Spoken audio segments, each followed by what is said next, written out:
ফিলিস্তিনের আকাশ থেকে কান্নার আওয়াজ শুনতে পাই, হায়নাদের ওই তীরগুলিতে একটু মনের স্বস্তি নাই। ফিলিস্তিনের আকাশ থেকে কান্নার আওয়াজ শুনতে পাই, হায়নাদের ওই তীরগুলিতে একটু মনের স্বস্তি নাই। হারানো সেই ইমানি শক্তি জাগাও আরেকবার, হারানো সেই ইমানি শক্তি জাগাও আরেকবার।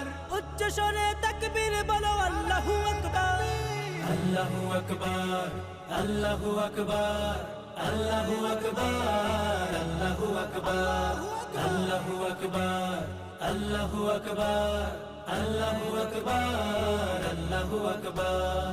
রক্ষা করো প্রথম কেবলা মুসলমানের প্রাণভূমি, খতম করো তাদেরকে আজ লক্ষ্য পানে যাও তুমি। রক্ষা করো প্রথম কেবলা মুসলমানের প্রাণভূমি, খতম করো তাদেরকে আজ লক্ষ্য পানে যাও তুমি। তোমার হাতেই আসবে বিজয়, আসবে রে আবার।